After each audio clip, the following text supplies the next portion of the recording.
Hello, everyone. Teacher Quentin here again, back with part 4 of our United Nations 17 Sustainable Development Goals, or SDGs.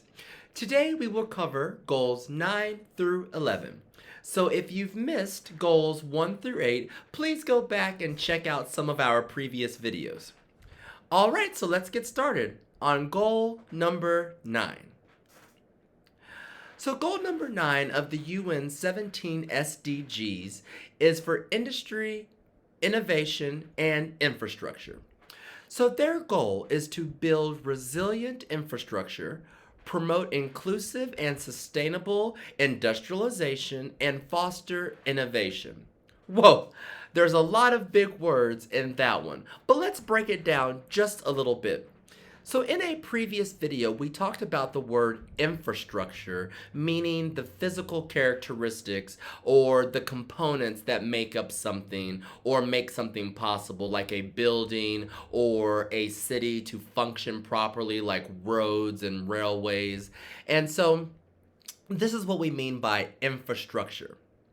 Now, innovation is simply the creation of new things or new ideas. Innovation happens when we think outside of the box and we create something new. And so the UN hopes to build resilient and inclusive and sustainable industrialization that will foster innovation. Let's look at some of the details. Enhancing rural road connectivity helps reduce poverty. So, almost 300 million out of 520 million rural dwellers lack good access to roads in 25 countries. So, what does that mean? Just think if you lived in a rural area that didn't have a major highway or a major road that would connect you to the nearest major town.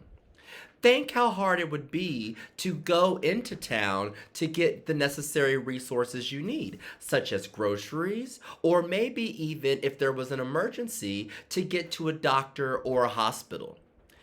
These are things that increase poverty because people are unable to get access to the areas that they need from the rural locations. Now, what exactly do we mean by connectivity? So, a little bit about this definition it was sort of in what I explained just now, but connectivity is the state or ability to be connected or interconnected. Many times, we also think about connectivity when thinking about things like internet access. So connectivity brings us together. So a road connects one city to another, or a road could connect a rural community to a major city. That is what we mean by connectivity. And why we also talk about connectivity a lot when we mention things like the internet and being connected to the internet, especially high speed internet. Also, another key word here that we should look at is the word dweller or dwellers. So, dwellers are those who live in a particular place. It comes from the word dwell, meaning to live in. So, I dwell in a city in Mexico. You may dwell in Taiwan or another area in the world. So to dwell means to live, and to be a dweller means to be a person who lives in a particular place. Lastly, increased investment in R&D is essential to finding solutions for crisis situations such as COVID-19. 2.2 trillion global investments in R&D happened in 2018. 1,235 researchers per million inhabitants were available as of 2018. Now, we want to increase these numbers as we move forward and as part of the UN's goal to increase and foster innovation and creativity in infrastructure. Now, what does R&D stand for? R&D is an abbreviation that stands for research and development. Investment in R&D means that we give resources to those who are creating new products or solving problems such as finding cures for diseases. So let's think very currently to the COVID-19 pandemic. It took a lot of R&D, or research and development, to create the vaccines that are being available or being made available around the world at this time. So our funding and investment in R&D, or research and development, is key to finding new creative solutions to some of these problems that we're discussing in the UN 17 SDGs.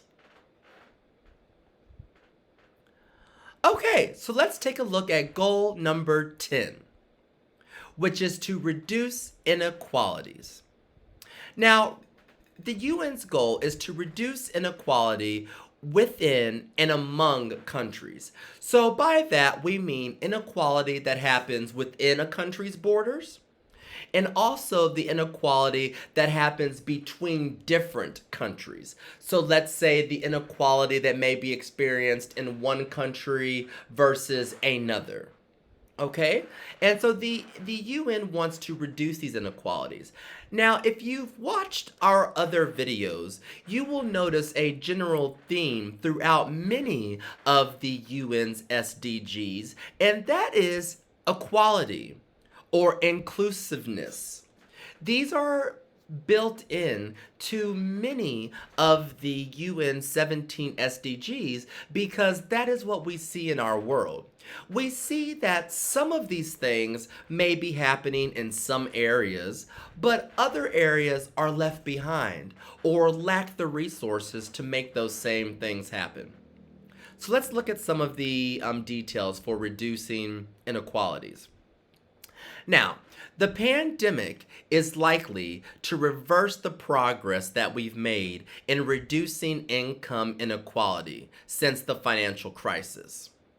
COVID-19 is estimated to increase the average GINI, which is a number or a metric used to measure income inequalities, by 6% in developing countries. So, what do we mean by income inequality? What is that? And why is it important? Well, income inequality refers to the difference between the amount of wealth or money held by a small number of very rich people versus the wealth held by the rest of the population or the average population. What we tend to see around the world, not only in places like the United States or westernized or developed nations, but also even in less developed nations, is we see a large disparity or a large difference between the top income earners of the country and everyone else, or average people in the country. So what that means is that a large amount of the wealth is held by a few people, while the majority of the people do not have the same access to that wealth or income. So that is income inequality, and something that the UN hopes to bring more equal as a part of their 10th goal. Also, the proportion of the global population who are refugees has more than doubled since 2010. For every 100,000 persons, there are 311 refugees. Now, what is a refugee, and why is this important for us to think about? So, a refugee is a person who has been forced to leave their country in order to escape war, persecution, or natural disaster. So we see in many places where the people are not able to live or not able to either have access to or to afford even basic life needs, or people who are in dangerous situation such as war or persecution try to leave their countries and seek refuge or become a refugee in a country that is more stable. But what we've seen is that the number of people seeking refugee status has more than doubled in the last 10 years. So, what that tells us is that the conditions in certain places around the world are only getting worse, which are forcing more people to leave their homes in search of a better life in other areas.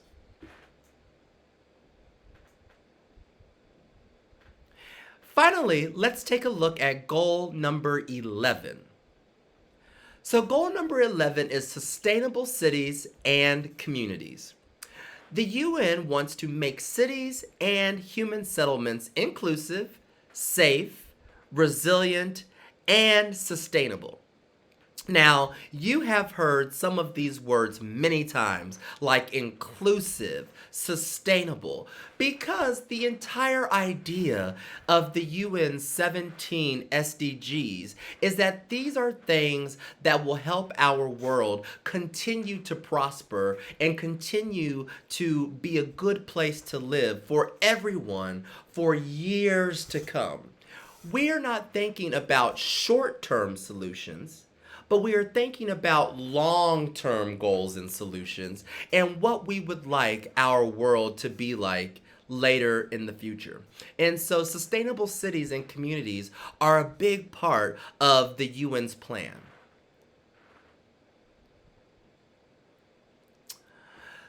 The pandemic has worsened the plight of slum dwellers.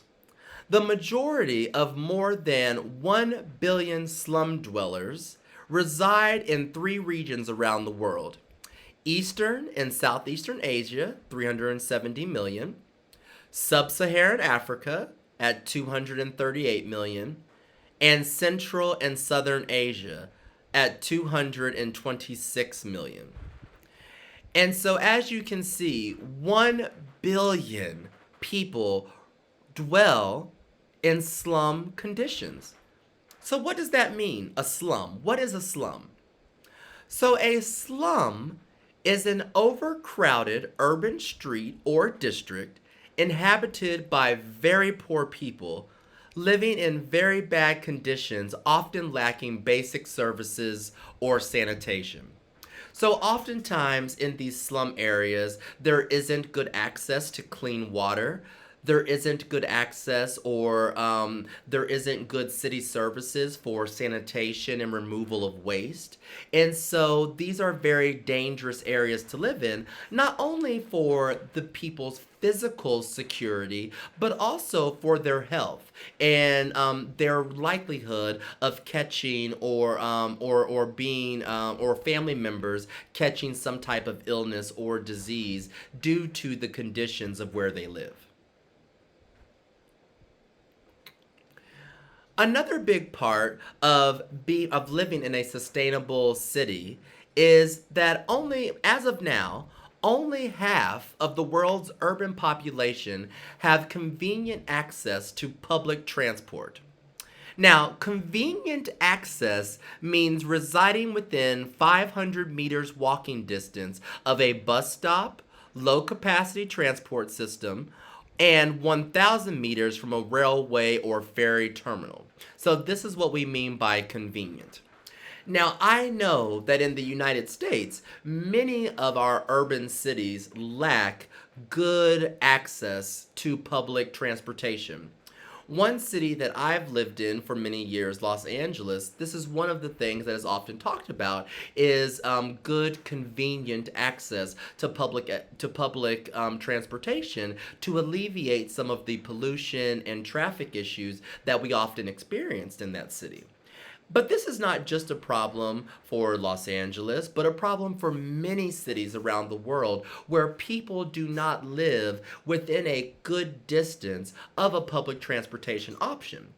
And when you don't live near public transportation, that forces you to use things like a personal vehicle or scooter, which also does harm to our environment. All right, well, thank you so much. This is Teacher Quentin again, coming to you with the 17 SDGs put out by the United Nations. We will continue to cover all 17, so look forward to our next video where we will cover goals 12 through 14. Bye for now.